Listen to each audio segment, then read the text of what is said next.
Hello বন্ধুরা, আমি সৈকত চলে এসেছি আবার একটা নতুন ভিডিও নিয়ে। আর আজকে আমার বিষয় হচ্ছে সং রিয়াকশান। তো আমি এই কিছুক্ষণ আগে সং দেখলাম কিশোরী, যেটা খাদান সিনেমার 3 নম্বর গান, যে একটা রোমান্টিক গান। এবং গানটা কেমন লেগেছে সেটা আমি আপনাদের সামনে রিয়াকশান দিতে চলেছি। তো প্রথমে দেখা গিয়েছে হিরো এবং হিরোইন দুজন একসাথে সূর্যের আলোকে ধরার চেষ্টা করছে, সেই সিন দিয়ে শুরু হয়েছে। দ্বিতীয় দিক থেকে গানের যে সিনটা রয়েছে সেটা একটা পাহাড়ি জায়গা, যেখানে কয়লা খাদান মনে হয়, ওই জায়গার খাদানই জায়গা মনে হয়, ঠিক রানীগঞ্জের জায়গাটা মনে হয় শুটিং হয়েছে, জায়গাটা আসানসোল বা ওই সব জায়গায়।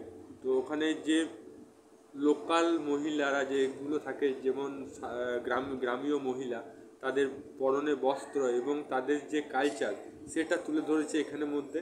সেখানকার চলন, সেখানকার আদব কায়দা, এবং তারা একের অপর একজন ঝুড়ি নিয়ে যাচ্ছে, হাতে কোমরে ঝুড়ি নিয়ে যাচ্ছে, সেটা খুব সুন্দরভাবে ফুটিয়ে তুলেছে। তাছাড়া সেখানে এমন টাইমে শুটিং করা হয়েছে গানটা, যে টাইমে গোধূলি টাইম, মানে সূর্য অস্ত যাবে এবং সূর্যের রঙটা একটু অন্য ধরনের, বা এরকম হতে পারে ভোরবেলায় শুটিং করা হয়েছে, বা এরকম হতে পারে সন্ধ্যেবেলায় শুটিং করা হয়েছে, কারণ অল্প আলোতে শুটিং করা হয়েছে।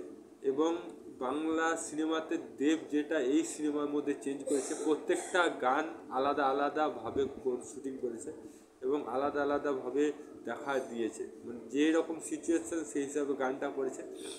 এটা একটু রোমান্টিক গান এবং তার সাথে সাথে এর মধ্যে কিছুটা একটু ফোক মিউজিক দেওয়া হয়েছে, যেমন বাঁশির সুর, হ্যাঁ, ফোক ইনস্ট্রুমেন্ট ব্যবহার করা হয়েছে গানের মধ্যে।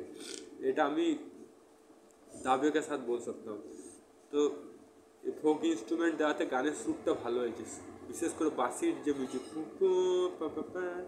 যে বাঁশির মিউজিকটা, সেটা খুব সুন্দরভাবে তুলে ধরেছে।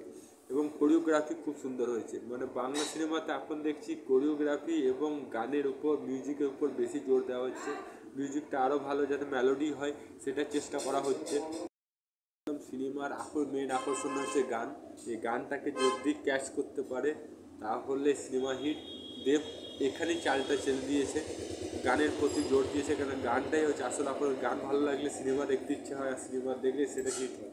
তো আমার এখানে এটাই বলবো, প্রত্যেকটা গান ট্রেন্ডিংয়ে চলবে, যতগুলো গান আসছে প্রত্যেকটা গান ট্রেন্ডিংয়ে থাকার মতন গান এবং ভালো লাগার মতন গান। তো এখানে যদি জুবিনকে এখানে যদি পারফরমেন্স করাতো এই গানটা, তাহলে আরও ভালোভাবে ফুটিয়ে তুলতো। আপনাদের মতামত কি সেটা কমেন্ট বক্সে লিখে জানান। আর যদি ভিডিওটা ভালো লাগে তো লাইক করুন, চ্যানেল তাহলে সাবস্ক্রাইব অল বাটনটি প্রেস করুন। আবার দেখা হবে নতুন ভিডিও নিয়ে। তো তখন জয় হিন্দ, জয় ভারত, ভালো থাকো, সুস্থ থাকো।